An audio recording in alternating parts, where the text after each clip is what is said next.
Good afternoon, ladies and gentlemen, and Jai Hind.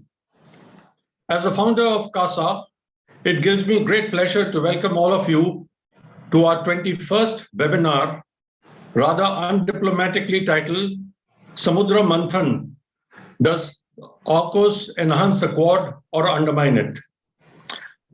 I do presume that the participants would be aware of this great epic tale from Hindu mythology. While the partnership of the QUAD and now the alliance with AUKUS would surely churn the seas, will they produce the nectar of immortality and be a harbinger of peace, or would they poison its waters and raise the tensions that may well spiral out of control? Peter Drucker, the management guru, said, "Alliances are difficult precisely because there's no boss in them. They are a partnership, and partners are equal by definition. One cannot give orders to a partner. Hence, the secret of a successful alliance is to manage it as a marketing relationship. In a partnership, one considers what the other partner is a customer. And the first question is not what do we want to do? It is what are the partner's goals, the partner's objectives, what is value for the partner, and how does a partner work and operate? Once this is understood and accepted, the alliance will work." So to understand this churn in the Indo-Pacific, we are joined by four eminent personalities who are arguably the best minds in understanding the complexities of this partnership and alliance, and would look at this from not only India's point of view, but what it means to the Indo-Pacific region. Our first speaker of the day is Mr. Gurjeet Singh of the Indian Foreign Service, 1980 batch, who has recently retired as Indian ambassador to Germany. He's also been ambassador to Indonesia, the ASEAN, Timor-Leste, Ethiopia, and Djibouti. He has been a representative of India to the European Union, UNECA, and IGAD. He's also a deputy permanent representative of India to the UNEP and the UN Habitat. Currently, he's honorary professor of international relations studies at IIT Indore. Mr. Gurjeet Singh finished his schooling at Mayo College, Ajmer, and is a postgraduate of St. Xavier's College, Calcutta. He's a postgraduate in international studies from the School of International Studies, JNU. Welcome, Mr. Gurjeet Singh, and we look forward to hearing from you on this important subject.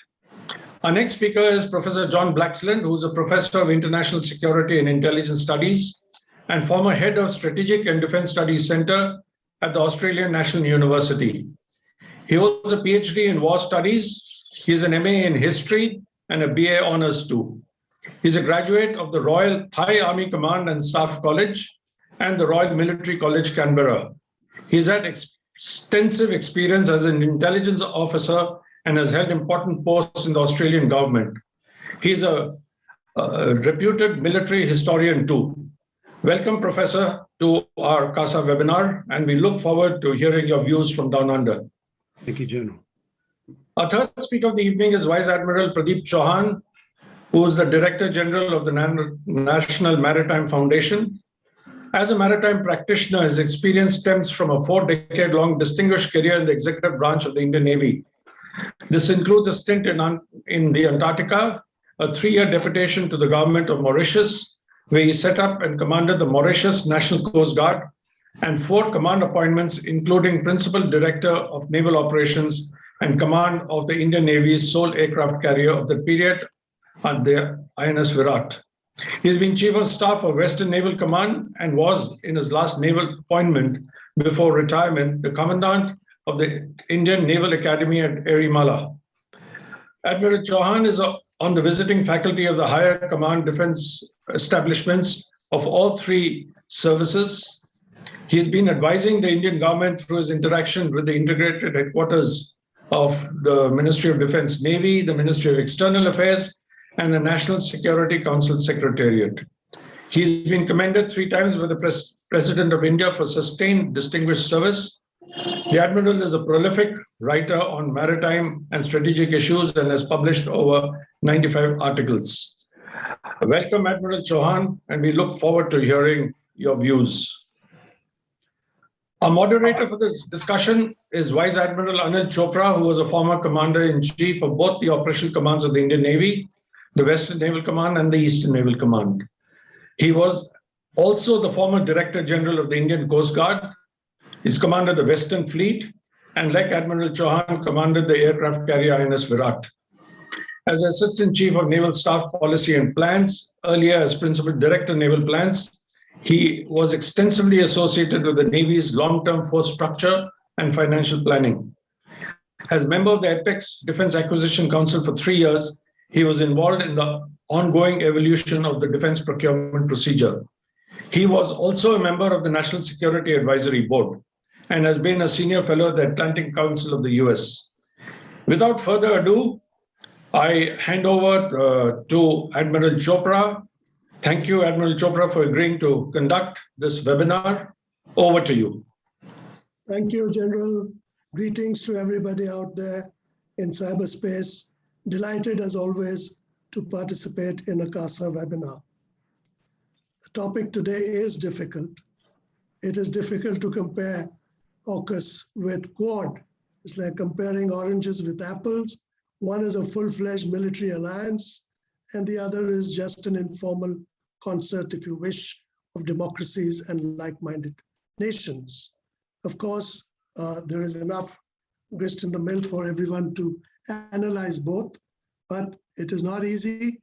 But I'm sure our distinguished panelists will take it on and try and answer the question about both these particular groupings. Now, QUAD and AUKUS, as you all know, are just two of the veritable jigsaw puzzle of groupings in the Indo-Pacific of all shades and hues, from US-led military alliances to all sorts of bilaterals, trilaterals, and of course the quadrilateral. And it's almost becoming like the MFN, or most favored nation, which we used to see in trade and geoeconomics. No one quite knows now who is on whose side, and even amongst people on the same side, there are some bickerings which are bound to be there. It's an interesting phase, and I think the topic is quite, we should have some fun analyzing QUAD and AUKUS together. Now, without beating around the bush, all these groupings have come about because of China's aggressiveness, for those politically correct assertiveness, since 2008, thereabouts. And that has really catalyzed all these various helter-skelter groupings, which we have seen, and all sorts of, arrangements, let's put it, in I think, a quest for security. As a challenger power, China has certainly added hugely to the insecurity in the Indo-Pacific, in a region which ever since the Vietnam War was very stable, and people were focused on economics and prosperity, and there was peace all around, Pax Americana and minutely, if you wish. But now, of course, everything changed. And the Chinese challenge has led to this overall feeling of insecurity for everybody, which has led to capacity building of the militaries, and a pushback against China, of course, but also a herding together, which is natural under these circumstances. And I think QUAD and AUKUS in specific is certainly a response to China, unlike earlier alliances like the US has with Japan or with Korea, South Korea, which were a fallout of post-war alliances after World War II and the Korean War. Now, because of this insecurity, I think there's the typical Westphalian sort of urge to find a balance of power amongst nations. And what we are seeing today is fine-tuning of this balance of power. For those of us interested in history, the parallels of what happened in Europe when Napoleon got very aggressive, and the scrambling for various herdings and groupings. And that was also just one country at that time, unlike World War I and World War II, where there were 4 or 5 strong powers on either side. But it's interesting that in seeking this balance of power, we have come up with things like QUAD and AUKUS. And the trouble with these sort of non-military alliances is their dependability. No one is quite sure whether people will fight if they are required to. There is an issue of dependability. Unlike in the NATO or Warsaw Pact, where there are, concrete articles which call upon people to join in the fight, so to speak, if something occurs.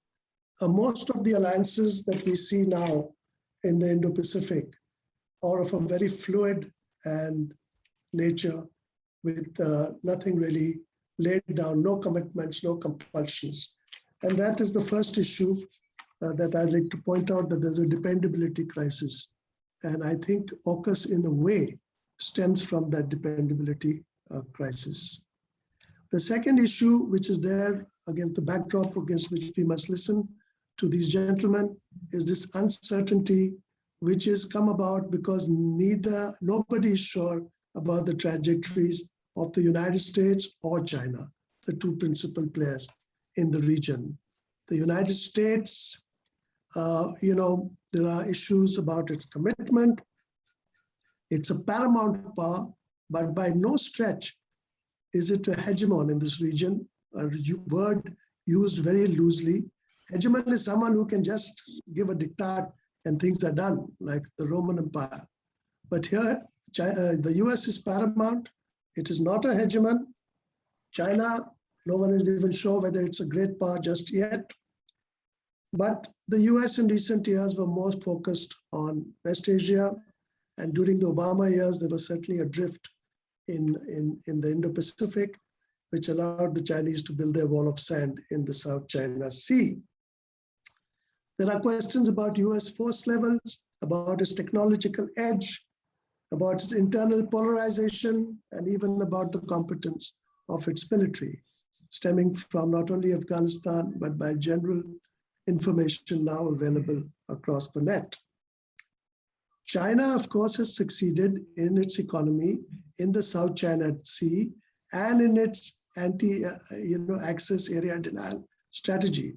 It's more or less created that cocoon it wanted in the South China Sea. And that's why AUKUS, as I'll come to, is very important. But where is China's trajectory? I think finally the narrative is fraying. The Chinese economy is questionable.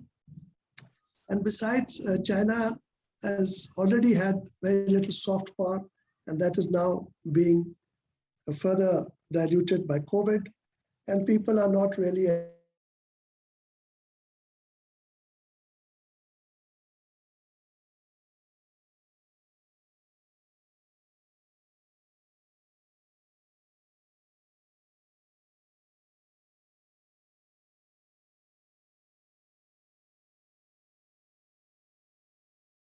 world, including China, are aware of.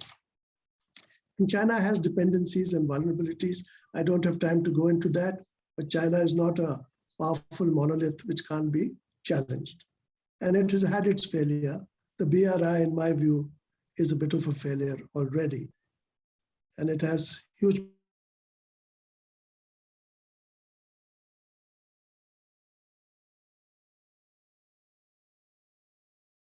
problems. So uncertainty is leading to a volatile situation where everyone is hedging. Everyone is hedging between the US and China to various degrees. Australia, with AUKUS, has in a way quit hedging. And therefore, I think it might be interesting to listen to the professor, because certainly despite dissent in Australia, the very fact that it has gone into a clearly military alliance with the UK and the United States is a movement away from the strategic ambiguity and hedging which most powers seem to adopt in situations such as this. Now, before I hand over to the speakers, very quick recap of both QUAD and AUKUS so that we have the framework within which they talk, and therefore they won't have to repeat some of the issues like this. QUAD has had more or less three versions. Version 1.0 in 2007 phased out very fast. There were policy reversals in Australia, in Japan and India, and the US got into its frequent election frenzy, and then Obama just let it slide. And China then became very dominant in the South China Sea with new geographies.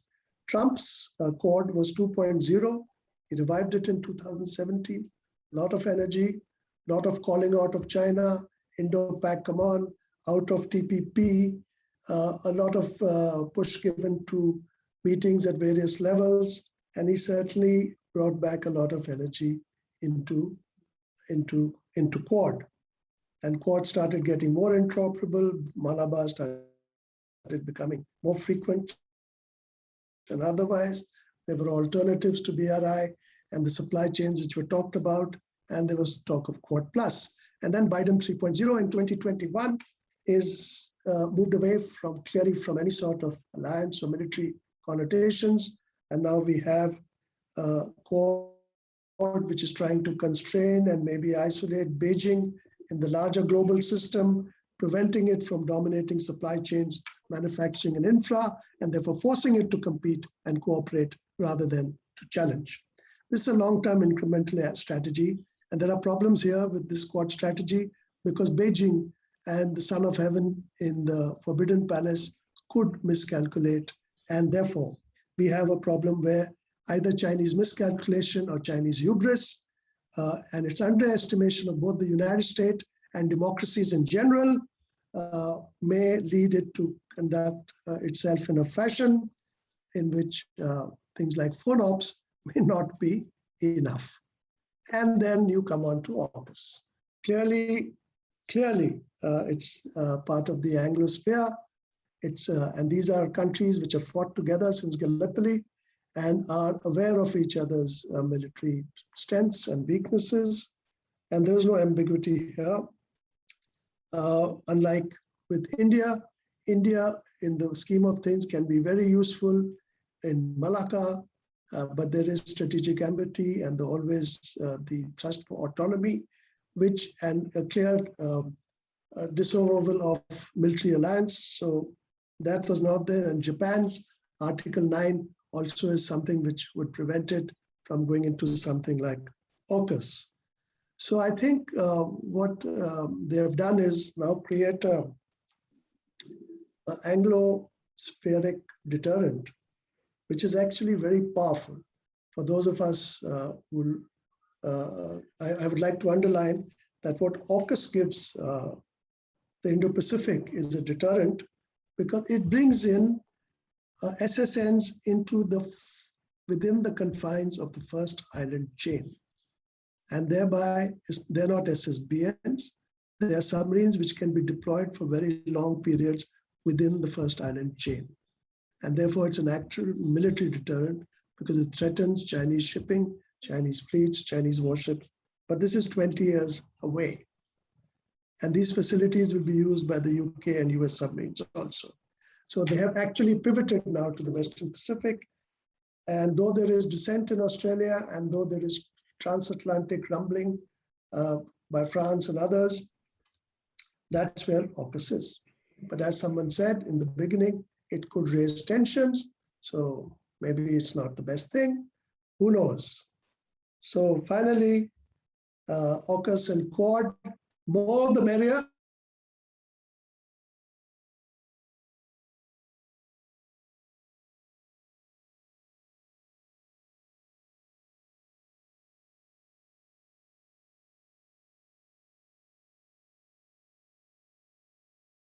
Mahadevan for inviting me to this rather eminent panel. So after digging up the pitch, you sent me an opening batsman. Now, I don't personally think that the situation is as confusing as it is made out to be. There is the Indo-Pacific, which is missing from the title of your theme today, but that is the reality in which AUKUS, QUAD, everybody operates. And the Indo-Pacific is the one which gives India maximum space since World War II in this region. So to maintain Indo-Pacific and whatever goes with it is India's best interest. When the concept was called Asia-Pacific, India was on the fringes or not in it. It is only with the East Asia Summit, when it was formed in 2005, that India got a firm root in what was otherwise and still is an ASEAN-centric region. Not only is the region ASEAN-centric, but almost all the organizations there. So the ASEAN +1 dialogue partnerships, the East Asia Summit, ASEAN Regional Forum, ADMM+, the Extended Maritime Forum, and the RCEP are all ASEAN-centric bodies. And everybody in the region, whether it is the QUAD members, AUKUS members, or China, pay tribute to ASEAN centrality.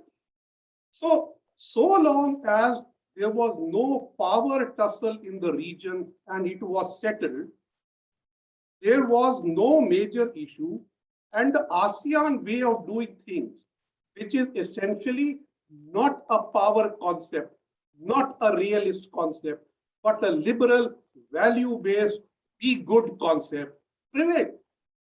It is only in 2012 or so when Chinese hegemonistic intent in the South China Sea becomes very visible that ASEAN gets a bit roiled.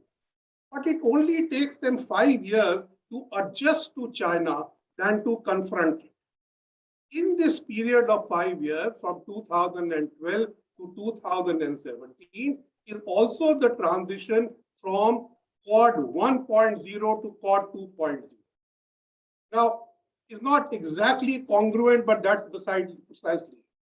Now, QUAD 1.0 was also a non-power concept. It looked largely at dealing with non-traditional threats, largely HADR. It did not think of confronting anybody except illegal migration, drug runners, piracy, and stuff.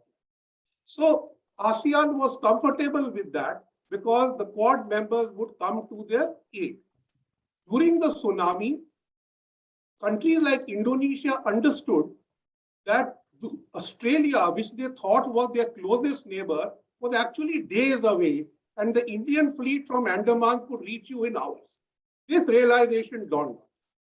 Now, QUAD 2.0 is a power concept, and this unsettles ASEAN. But ASEAN is not a power concept. And they say, oh my God, now what's happening? We are trying to negotiate with the Chinese. And remember, 2017 is when China actually starts discussing the code of conduct with ASEAN as a whole, having evaded it all these years. So as the ASEAN opens code of conduct talks with China, QUAD 2.0 is born. And as these talks go on, Admiral, you called it QUAD 3.0. I would prefer to call it QUAD 2.1, the first summit, QUAD 2.2, the second summit, because they are a continuity. Now, the difference between QUAD 2.1 and QUAD 2.0 and 1 and 2 is that QUAD is becoming more and more ASEAN-centric or ASEAN-looking body. They're looking at ASEAN and saying, oh, we value your centrality, which QUAD 2.0 really didn't bother about. But ASEAN is extremely concerned about QUAD despite this homage to its centrality, because they realize that the QUAD is not an ASEAN central body or institution or grouping or whatever you wish to call it. We may be disturbed by the lack of institutionalization of the QUAD. ASEAN is not disturbed by that lack. They are just worried about the QUAD. And they say, oh my God, what is this going to do to us? And how will China react? Now, then as QUAD 2.2 is great homage to ASEAN centrality, it is preceded by AUKUS. Now, AUKUS is a pure power concept, whereas QUAD 2.2 is trying to separate the power concept of defense collaboration which was the original name of Quad was Quadrilateral Security Dialogue, and leave it as a kind of a plurilateral coordination, whereas Quad 2.2 is focusing on functional, non-realist collaboration, challenging China through functional means like technology, vaccines, and stuff like that, not through military. This is basically pandering to the ASEAN, because we have to understand that all these ideas of the Indo-Pacific are basically to win the hearts and minds of ASEAN and the seas and region around it. That is where the battle needs to be joined. Now, AUKUS comes along and further disturbs this ASEAN neutrality, or what they call strategic autonomy of ASEAN. Now, Indonesia is most missed because Australia is among its best friends, and the US has no real friends, despite the defense secretary and the vice president going to ASEAN countries in August. And the UK is a strange character, trying to come back east of the Suez, but making a determined bid post-Brexit to be relevant in this region. Now, what have they done? They secured a dialogue partnership with ASEAN. They made an application to join the CPTPP, and they sent a carrier battle group to the region, during the visit of which AUKUS is announced. Now, this brings what Admiral called the Anglophone. But I don't agree with this Anglophone description, because after all, ANZUS was Anglophone. The Five Eyes is still Anglophone. I don't buy this Anglophone view. The problem in this is that it left the French out, and that is what says, oh, these guys are Anglophone. Now, leaving the French out was a clumsy action. The French are complaining about the submarine deal, but the French did almost the same thing to the Germans and the Koreans when they secured the Australian submarine deal. I was ambassador in Germany at that time. I now know how unhappy they were that the friendly French had turned unfriendly. So when you're making military deals, it is the same everywhere. So let's not get confused about strategy. Now, let me come quickly to what I think are the advantages or disadvantages of having both Quad and AUKUS. As Quad has separated the military aspects under Quad 2.2, AUKUS enhances the security aspects, and therefore I welcome it. It will involve two Quad partners along with the UK into having a technology upgrade, which you have explained very well, Admiral. Now, AUKUS also brings a firmness to Australia's policy in the Indo-Pacific. What happened after Quad 1.0 is now unlikely to happen, because with AUKUS, which is much more formal than Quad, Australia is firmly with the US. And if the US is firmly in the Quad, Australia will remain there too. But I believe that Australia sees the Quad and resultant consequences as also to its advantage. Thirdly, Australia lacks symmetry of intent and capabilities. But with the building of AUKUS and Australia's firm participation in Quad, you will see greater synergies in Australia's role in the region. And as Australia builds its strategic partnership with India, I believe that AUKUS and Quad in this case will become complementary. Next, there is an India-Australia-Indonesia trilateral, which acquires greater significance because it brings in an ASEAN country along with two Quad partners. This is going slowly, but it is going steadily. And we must not allow AUKUS or Quad or anything to distill this into a very weak subject. We must allow it to brew better. Similarly, there could be an India-Japan-Vietnam trilateral coming. But the problem with AUKUS is it has almost derailed the India-France-Australia trilateral. Now, to us, it is extremely important to have France as a partner. In some ways, France is a hedge against the US. In many ways, France is a more dependable partner than the US, particularly in the UN Security Council. They have become the go-to partner for us after the Russians have become Chinese poodles. Now, the problem with France is that they don't have any ideology, and they want you as a secure market for their defense products, as do the US. Now, somewhere down the line, this friction is going to come, and India will need to manage both our critical engagement with France and the Quad. We don't want to do an AUKUS on France. We can't afford to. But we need to understand, and others need to understand, that France is very important. You see, even NSA is in France right now, having important discussions, and France will remain a critical Indo-Pacific partner. Its presence is much more than the UK. And therefore, I believe we need to settle the Australia-French divisiveness so that we can revive the India-Australia-France trilateral. I still have time? Or you want me to stop? I was just going to interrupt to a request if I'm you going could to wrap stop up. there. No, it was fantastic. Please go ahead. You could wrap up in a minute. Well, I think that the crux of the issue is ASEAN centrality. These people are very conscious that China is the power in the region. And for all intents and purposes, the Quad and AUKUS are emerging because, as Admiral said, of Chinese hegemonistic intent and aggressiveness. Japan has a problem, the South Pacific has a problem, there's a Taiwan problem, India has a problem, the entire South China Sea is a problem, East China Sea is a problem. So China has roiled the waters much more than the Ring of Fire of the Pacific could ever do.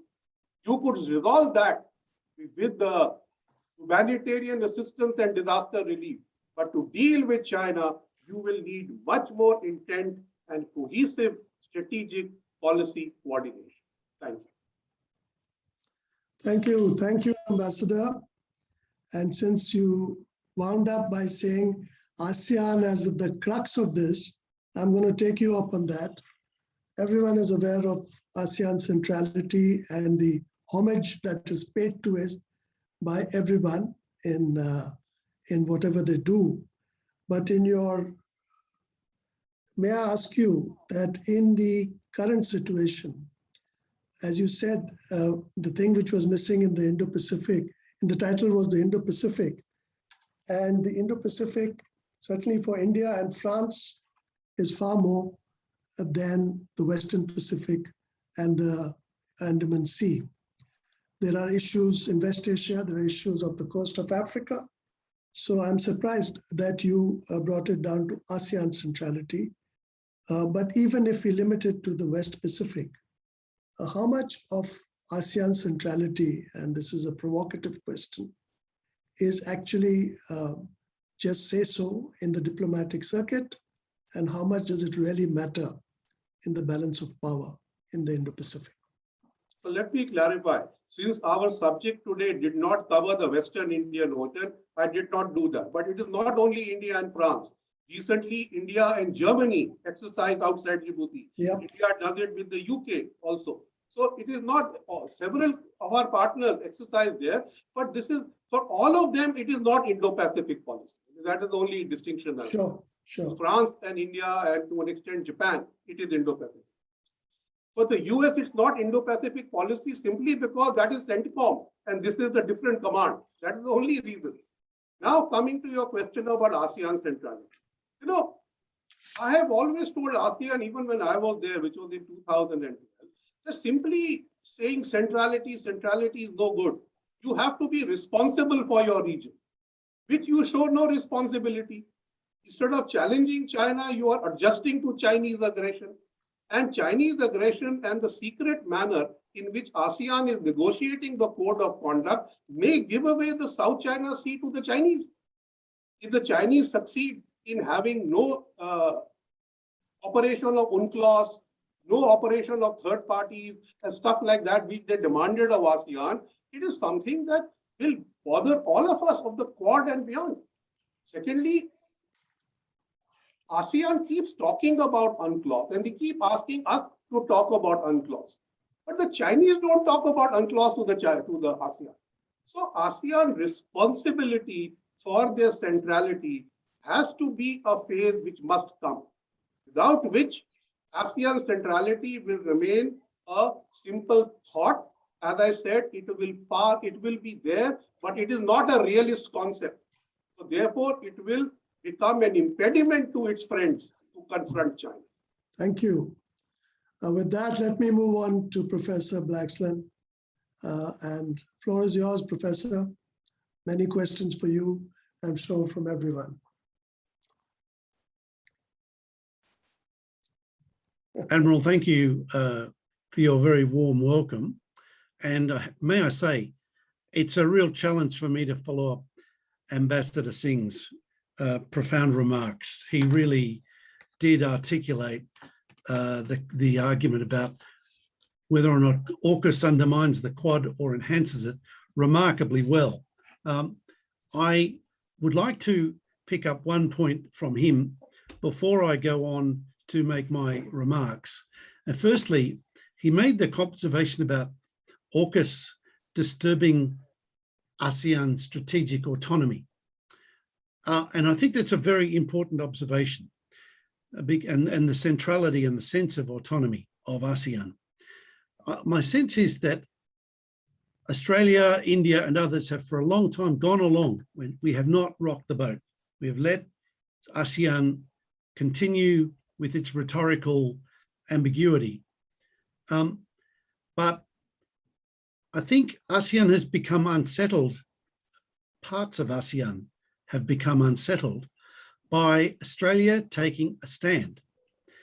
And it's perhaps a stand that ASEAN should have taken earlier over the UN Convention on the Law of the Sea, over the Code of Conduct negotiations, and over the Arbitral Tribunal ruling of 2016. So the unwillingness of ASEAN to speak with one voice, or even with the majority voice, in support of international principles that would have reasserted ASEAN centrality, has, I think, strongly contributed to the incentives for countries like Australia and India to find alternative mechanisms, not to replace, but to complement ASEAN, because Australia remains a strong supporter of ASEAN, but we recognise its limitations and also do not wish to be constrained by those very limitations in the pursuit of our national interests. So thank you, Ambassador Singh. As I say, hard for me to follow such a top-notch performance. Can I just say, I'm going to, I think, address three broad points. Firstly, I want to address what is the AUKUS, what is Quad, and so what from an Australian perspective. And I think that will hopefully help explain whether my view on whether AUKUS undermines the Quad or enhances it. Firstly, AUKUS is, despite the opening hoopla of the event, of the declaration, with the Prime Minister and the President and the two Prime Ministers all simultaneously, on the screens together, which from a Canberra point of view was early in the morning. It was a surprise to everybody. It's really, in some respects, a little bit overblown, because it's really a technical agreement for nuclear propulsion and for the sharing of technology for additional manufacture and supply to Australia of precision-guided munitions, long-range, hypersonic and sophisticated, cutting-edge military technology. But it's not just that. And I guess that's where the hoopla comes in, because it builds on the points that Ambassador Singh touched on this, some of the things relating to that Anglo-spheric dimension, if you like, the history, the shared history that for Australia and the United States goes back to the signing of the ANZUS Treaty in 1951, but really goes back to 1941, a decade earlier, and 1942, when General Douglas MacArthur arrives from the Philippines to set up the American-led headquarters for the return offensive northwards in the Pacific War. This is the start of a completely different relationship Australia has with the United States and that Australia has with Britain. After the war, the five-power defence arrangement provides an ongoing tie with the United Kingdom that with which Australia has no formal alliance. There's no security guarantee between Australia and the United Kingdom. But we have the five-power defence arrangement, which covers our relationship with Malaysia and Singapore, two former colonies. And also, of course, and as Ambassador Singh, and I think Admiral, you touched on this as well, the Five Eyes connections. Australia is an intimate connected partner with the English-speaking countries, Canada, New Zealand, the United Kingdom, and the United States. And of course, the so-called ABCANs for armies, the five countries' armies have standardization agreements. There is the TCPs, the quadripartite cooperation standardization agreements.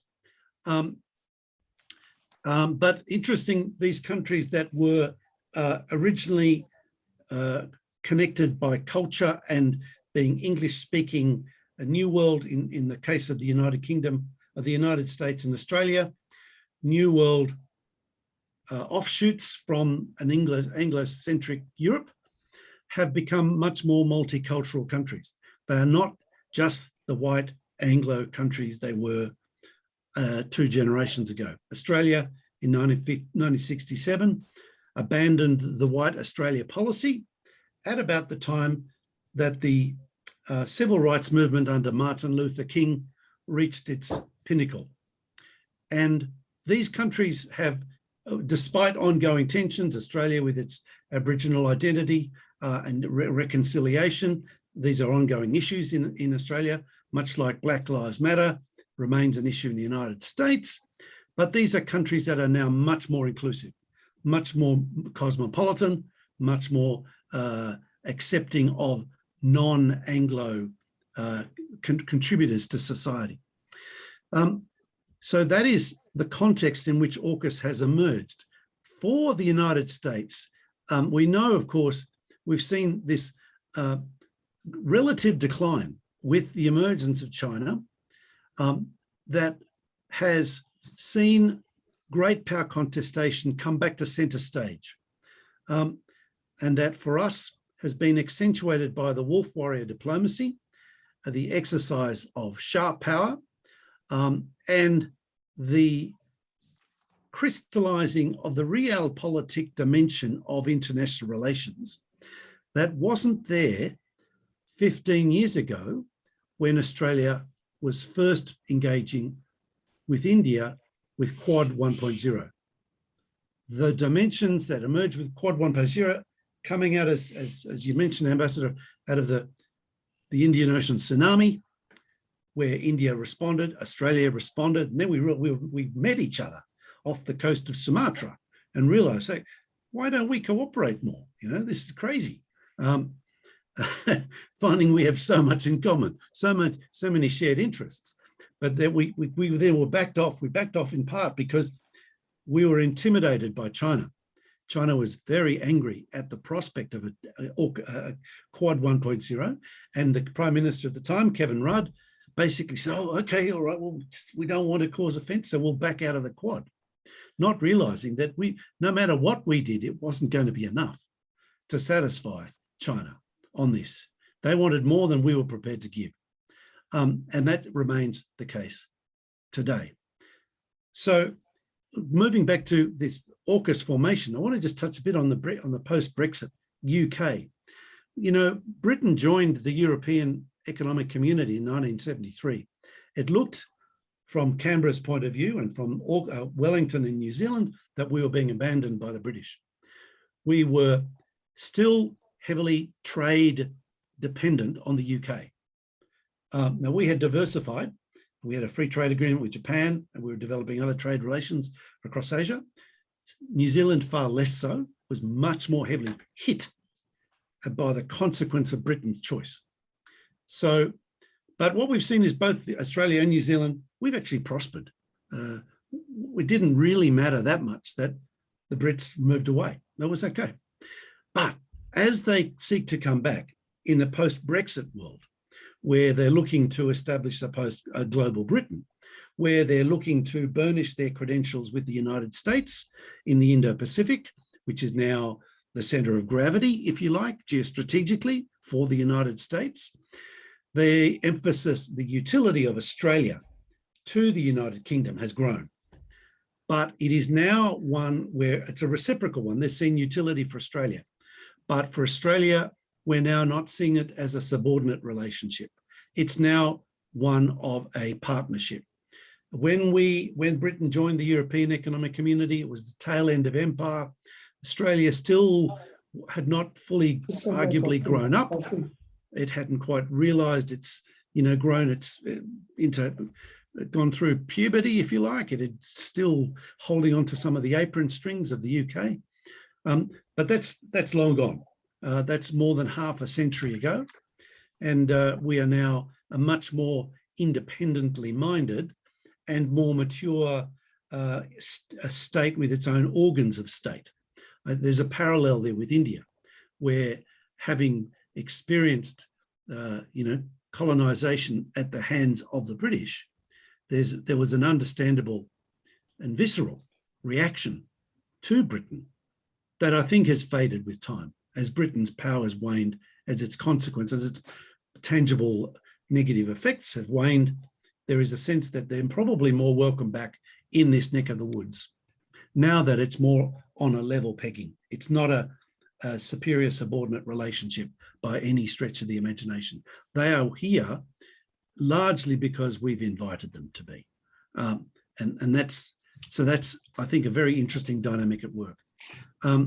Professor, sorry, can I just interrupt to wrap up and invite Admiral Chauhan to pull in a question once you wrap up, please? Yes, sure. So just on the, what is the Quad? Well, the Quad is a four-way security dialogue. We talked about that before, but it has become more than 1.0. It's with 2.0 and 2.1 and 2.2, as Admiral Singh, as Ambassador Singh has pointed out. It really is now much more than just about the security dimension.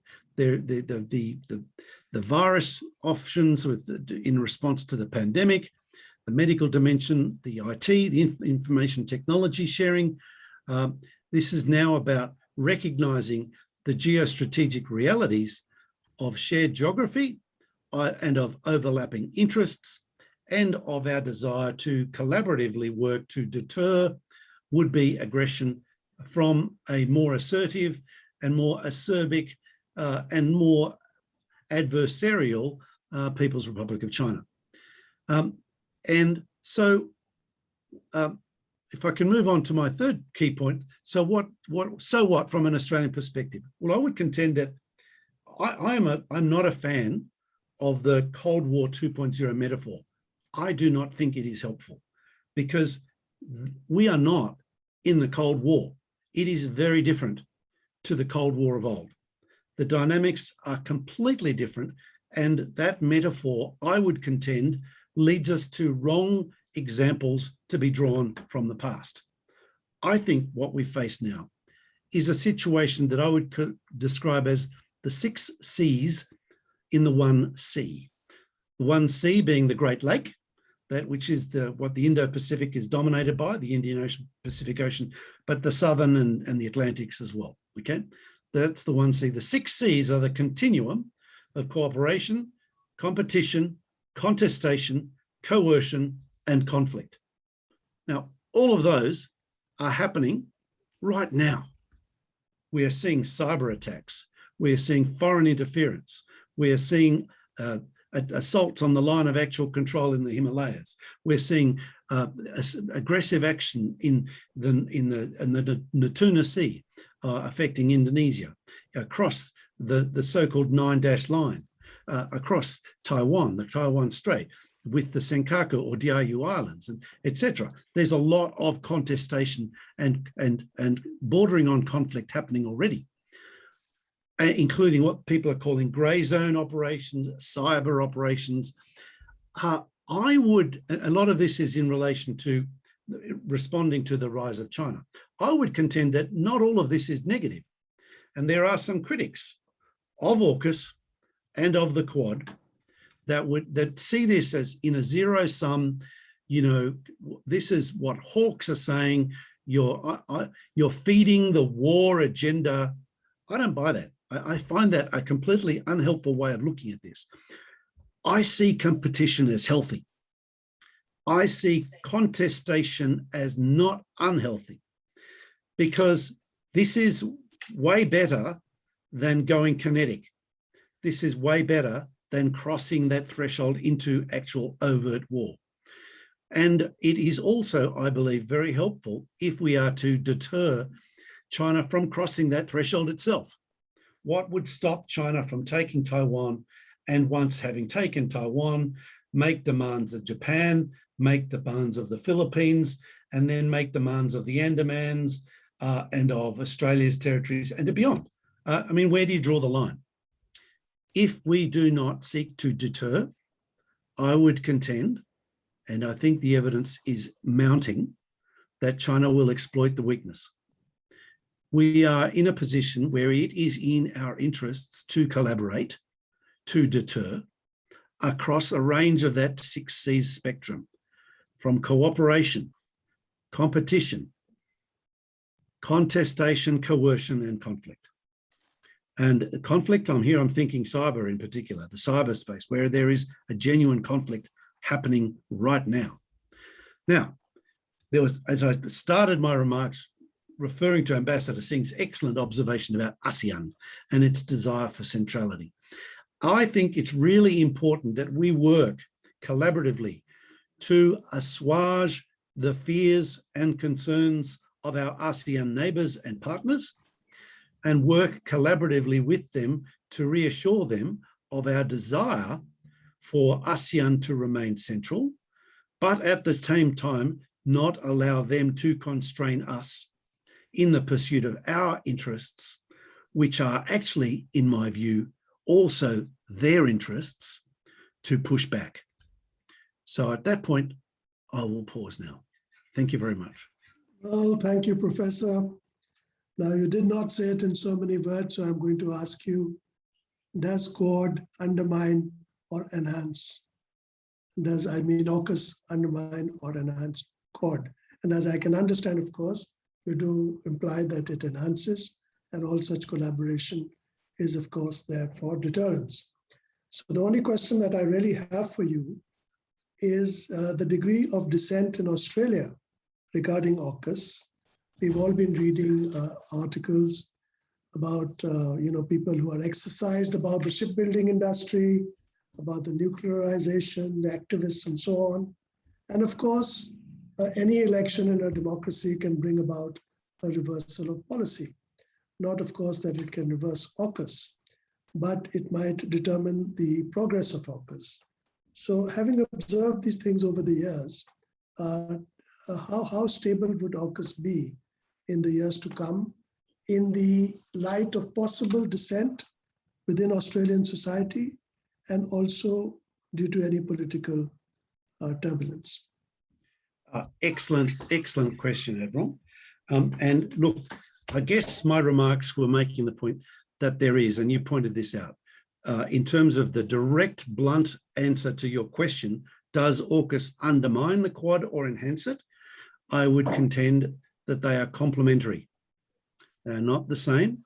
They serve different functions, but they are complementary.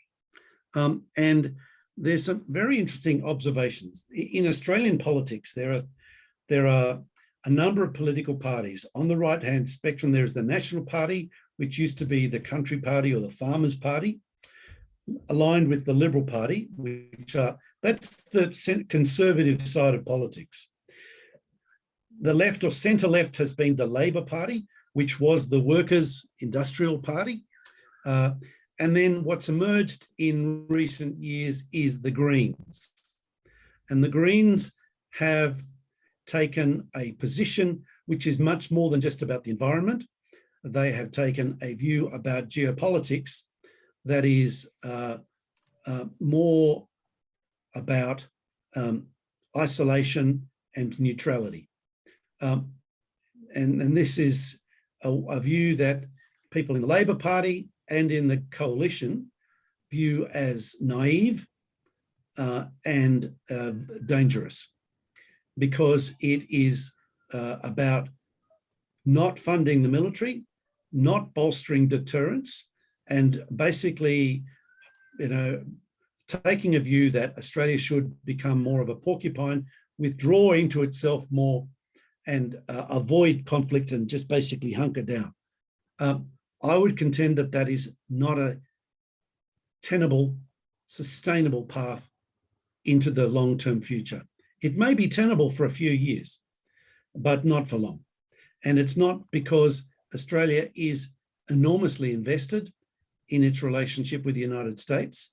Australia technologically is very much connected and interoperable with the United States. It is as effective and as powerful on the world stage as a middle power, in large part because of the ability to leverage its connections, its networks, its capabilities from those it draws from the United States. So there is dissent. There is no question there is dissent.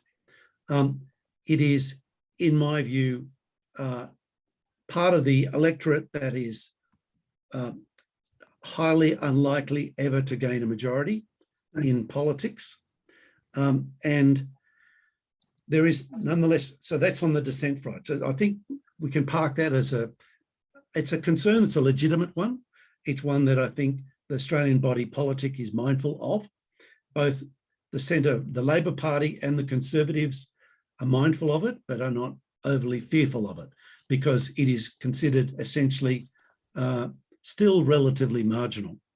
And also, as the great power contestation gets greater, the challenges become more sharply defined.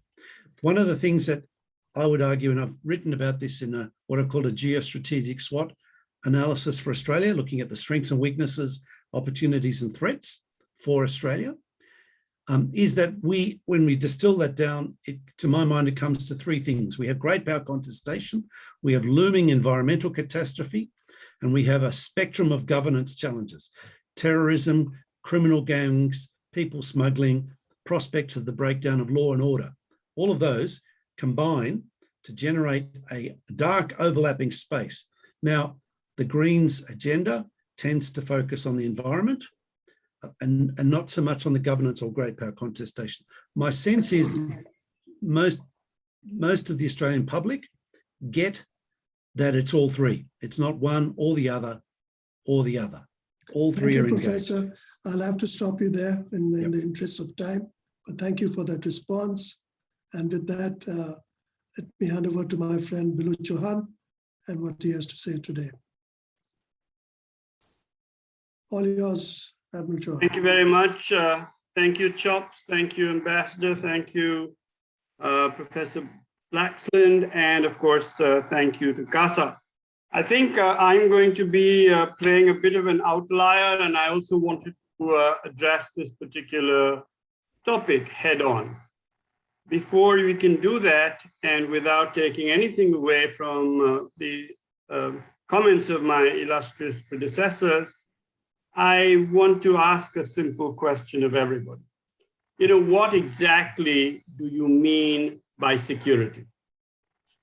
And if you're muddled about this, and if you're in a position where you've taken an IR stand, you're a realist, and then you have mildly disguised derision for other schools of international relations, then I think that we are going to end up with bias predisposing our argument. So obviously I'm a realist, but I'm also mindful of the benefits and the advantages of value-based liberal orders. And I'm also filled with great disquiet by the ascendance or the toppling of all other schools by any one given school including that of the realists. So let me return to my question about what then is regional security. And could we and should we so happily, so in my mind, naively segregate military security from regional overall security? Does not one feed into the other? Where does military security actually fit? And I think that military security fits as an insurance and an assurance mechanism for the pursuit of the strategies that have been evolved by the region, by its players, by individuals, even by marginally crazies, for the pursuit of their, or the attainment of their geo-economic objectives. And that is where the militaries fit. And therefore structures involving militaries fit there, and ought not to, in my mind, ought not to be confused and placed at a level higher than they are. They are like diplomacy. They are an instrument of foreign policy. Diplomacy and the military are neither exclusive to one another, nor ought they to be. So I think that if we approach the problem from this perspective, we may end up with different answers. The first is, do you have, at least from the top of your head, each person has outlined the disadvantages and the advantages of AUKUS. Let me do the same. Let me rattle off maybe 10 to a dozen disadvantages and perhaps a marginally lesser number of advantages. So AUKUS, at the very top of our strategic value thinking, since nation states tend to balance continuously between two contradictory predilections. One of them is national interest. The other is international trust. And these militate against one another. And very frequently, we end up at a given point in time, often pontificating about what ASEAN ought to or ought not to do, completely divorcing ourselves from the reality of what we ourselves may or may not have done at a point when it was necessary for us to confront or to follow the dictum that the only condition for the triumph of evil is for good men to do nothing. And we did very little. So I think it's very hard for me to subscribe to a view that actually moralizes to one other grouping without having to look at oneself. Therefore, what exactly are the, against that backdrop, let me say what exactly I feel are the disadvantages of AUKUS. The first of them is that it undermines the value and worth of a sovereign promise. The fact that France did the same thing to Germany, or that Australia has done what it has to France, it's neither here nor there. We're not into the fallacy of, you did it and therefore I can do it. So Hugh Quaker, if I'm not wrong, is the actual fallacy, but that's not relevant. What is relevant is that you are seeking, this creation has sought to undermine the value, the worth, and the credibility of one sovereign promise to another. And it doesn't matter what the promise was and who won or who lost. When sovereign promises are violated on the basis of national interest, and that too military national interest, and that too dubious military national interest, then I think that we have something to think about. The second is that the AUKUS causes fractures and has caused a fracture in the companionship of democracies, if I might borrow a term or two from literature. The third is that it rebuffs the European Union without any real reason or without any real gain, and it diminishes the relevance of both the E3 groupings, that is the old E3 grouping involving the UK when it was a member of the EU, and France and Germany, and the new E3 UK where the UK is replaced by Italy. It diminishes the QUAD by marginalizing and removing India and Japan from centrality.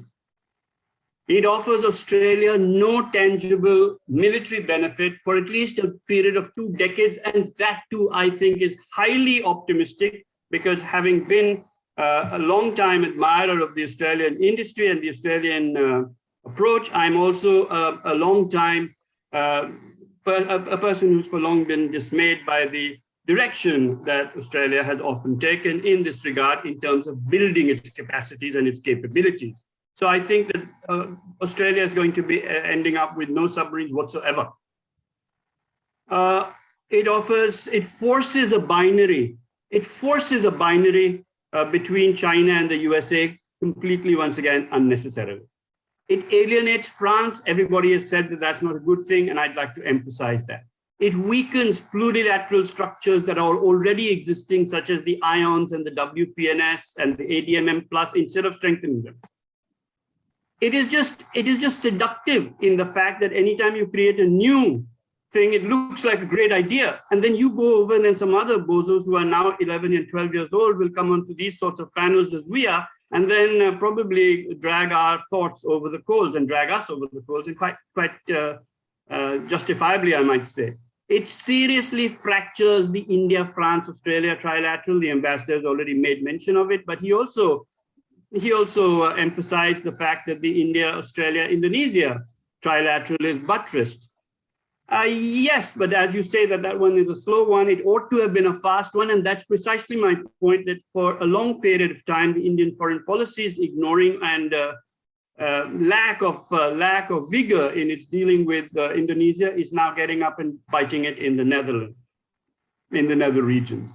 So it seriously fractures the India, France, Australia trilateral. It pushes Russia and China closer together, which need not have been done.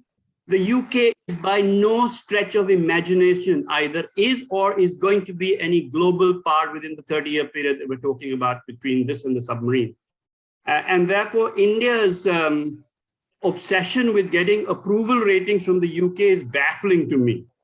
And finally, I'd say that, as Professor Blaxland has already mentioned, it diminishes the importance of the Five Eyes grouping of Australia, Canada, New Zealand, the UK, and the USA. What I mean by that is that any grouping that you already created is now pushed into the sidelines by this new boy. And we are now having to deal and talk about the new boy in relation to the whole region. What is the whole region represented by? I think it is represented by the Quad. So what are the advantages of the AUKUS? Well, of course, it sends a strong signal to China. Of course, it could be the embryo of a future military construct for the Indo-Pacific. I deeply disagree that either the Quad or the AUKUS is an alliance.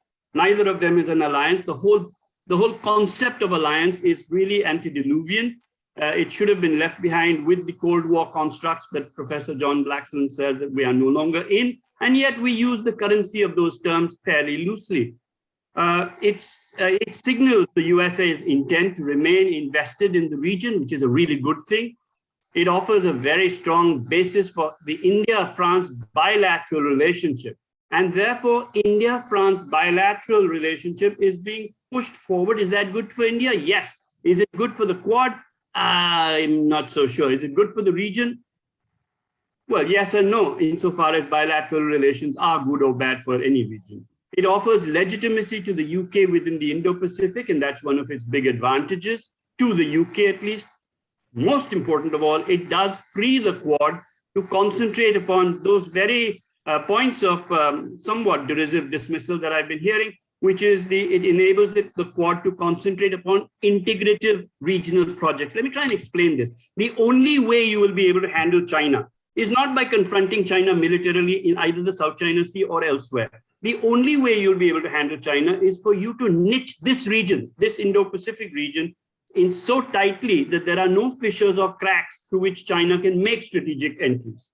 And that requires you to pay attention to the region as equals within the Quad construct. I'm limiting myself, obviously, to the Quad. So it frees the Quad to concentrate upon this integrative, these regional projects that integrate.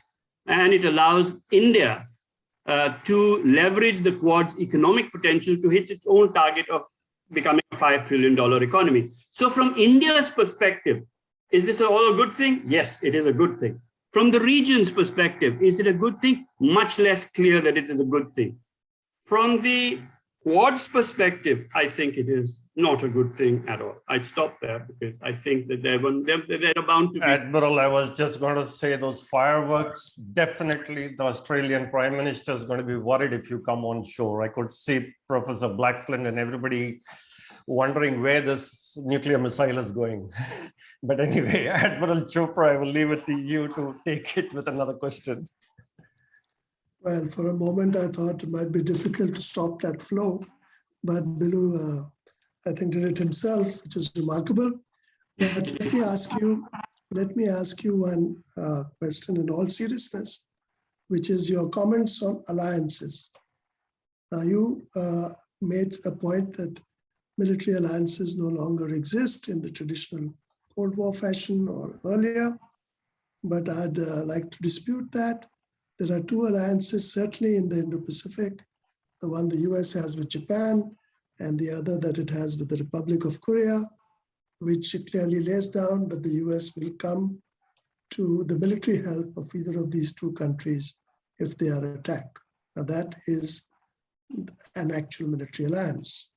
And the AUKUS, while it doesn't have any articles about coming to each other's aid, is clearly lays down that it is a military pact, which is going to enhance building of submarines, lays down cyber, lays down AI, lays down quantum, it lays down everything else for a very specific military purpose. So it is clearly an alliance. So would you like to sort of expand on what you mean when you say that there are no longer any alliances in the world of today? Yeah, I'm probably unable to make my point, was unable to make my point clearly enough. So thank you for the opportunity to rectify that. It is not my contention that there are no existing alliances. It is my contention that the age of entering into new alliances is now over.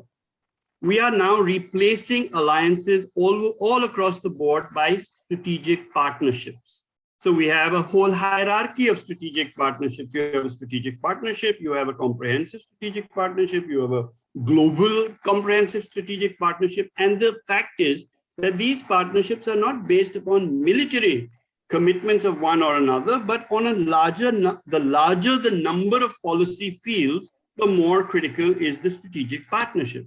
And therefore, AUKUS, if you confine AUKUS to the area of military production of submarines and the enhancement of AI, etc., first of all, that itself is a bit of a stretch because AUKUS is correct for the requirement for production of submarines and the transfer of technology relating to that.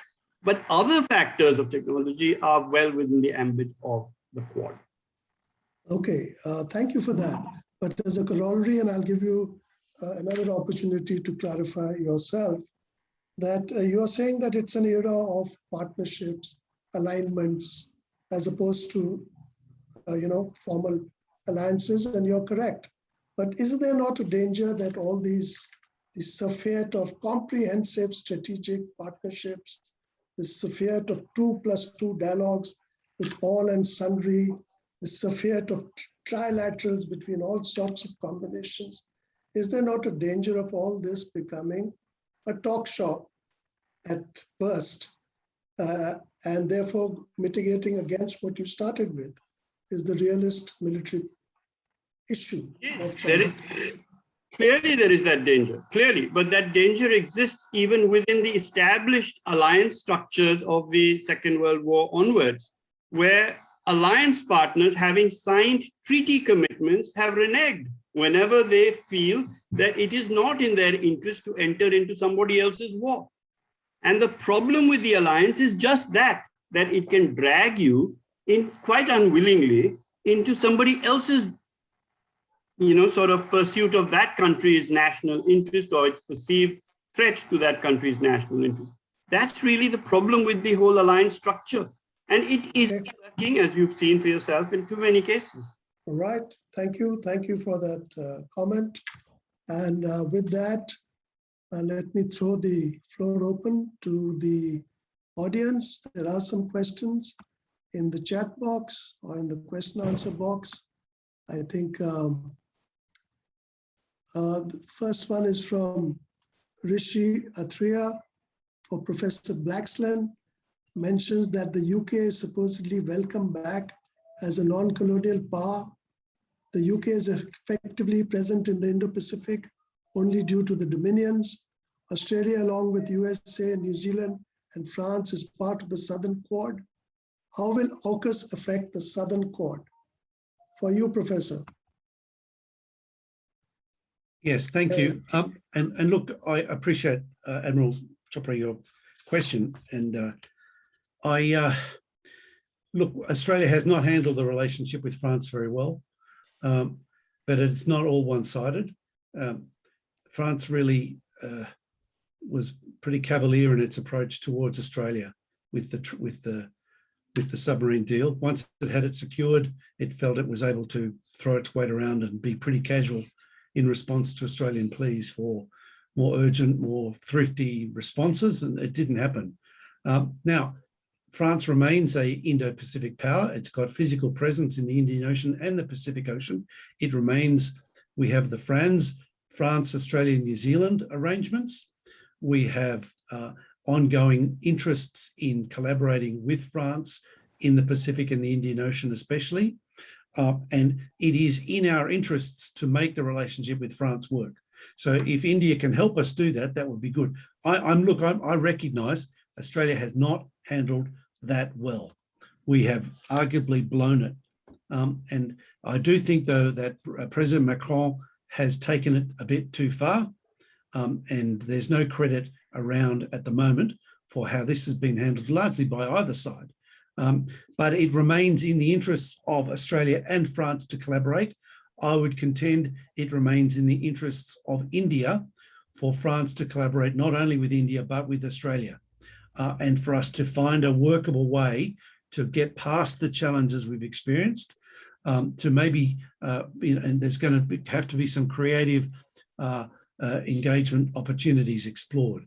But there's no question that this is a setback in terms of the engagement with France in the region, but it's not, I believe, an insurmountable one.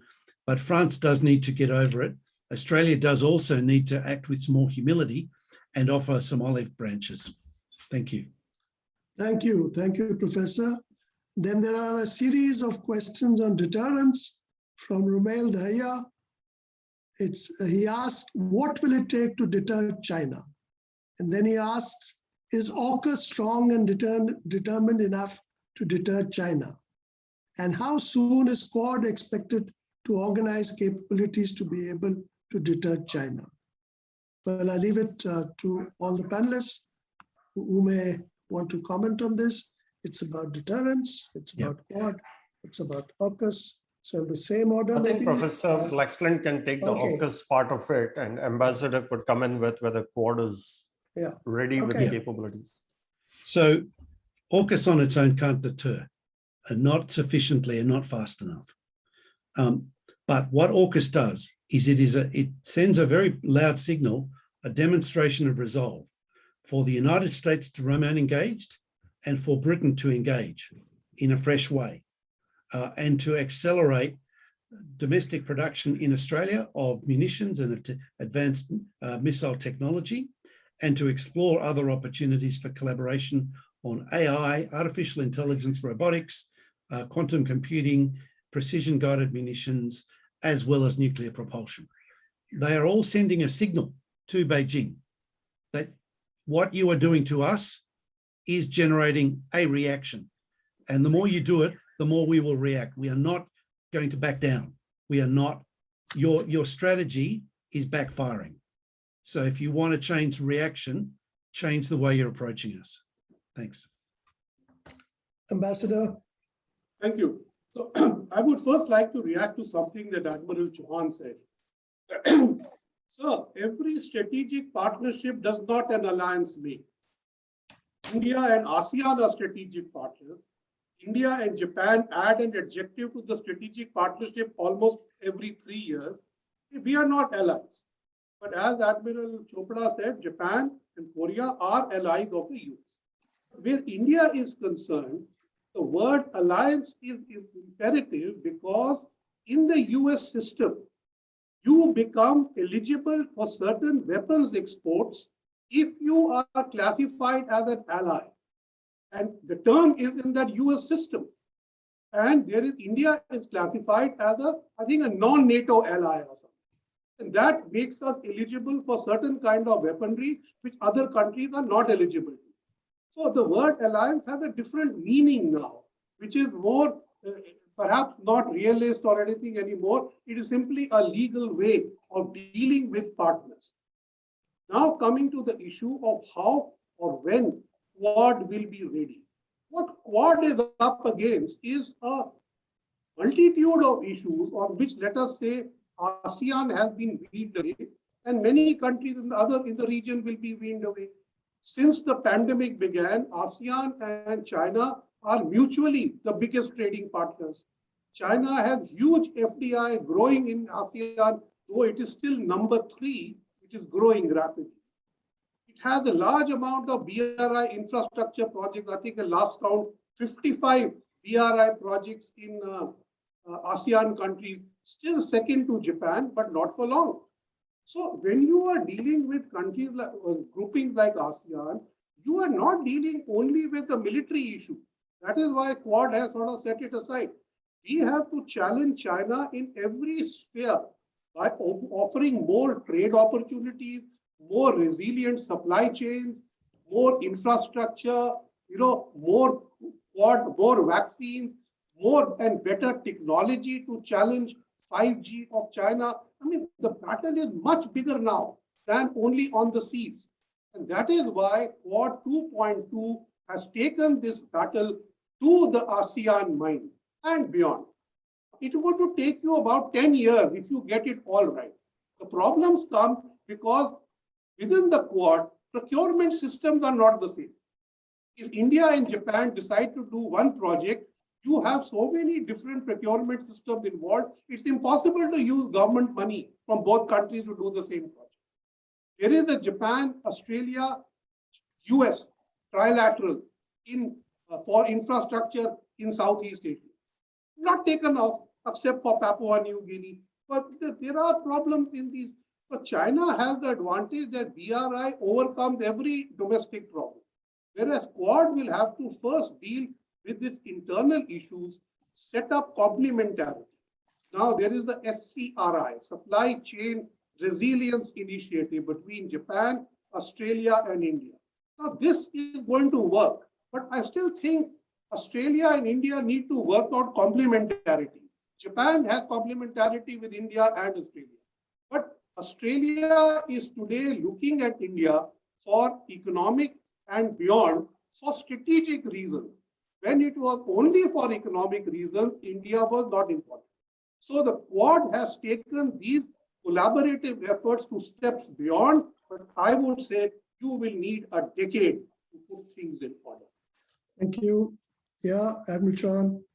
Admiral Chauhan, while you are addressing that point, the next question also would be relevant, where Ravi Bhatia asks, are we not failing to recognize that China sees the so-called strategic ambiguity as a sign of weakness or a lack of real commitment? Over to you, sir. Thank you very much. Let me address the first question about what will it take to deter China. It will take a first-rate navy. That is number one. Does that navy have to fly a single national flag? That is not necessary. But it needs to have credibility in every part. That means if you've got 4 countries in the Quad, they need to concentrate upon their navies. With great and deep respect, I would like to disagree that this is no longer about the seas. This is actually only about the seas. And even the vaccine diplomacies, et cetera, that have been spoken about, the logistic and the supply chain resilience initiatives, these are all either going to be developed around ports and the hinterland that ports serve through port-led development, or they're not going to work. So what is going to deter China in the first instance, as I said, is going to be first-rate navies of China, of India, of Australia, of Japan, and the USA that are committed to this region, and they signal resolve. because finally resolve is what deters. And if deterrence fails, then of course we are into a completely different discussion. Insofar as whether China perceives strategic ambiguity as a weakness, it is not my case that we should not be investing in military power. It is my case that military power is not the only element, that is sea power, is not the only element of maritime power that we should be investing in. We should be investing in manners in which best practices are exchanged and adopted in terms of the carriage of goods. We currently in India have a completely ludicrous situation where we have less than 7% of our exports and imports being carried on Indian flag bottoms. We are therefore stuck with the ramifications of this. Australia is no better, and nor is the USA. Therefore, it provides us with opportunity. And as these opportunities manifest themselves, China will cease to see these as strategic weaknesses and recognize them as strategic strengths, simply because that's how China's structure is. It recognizes things.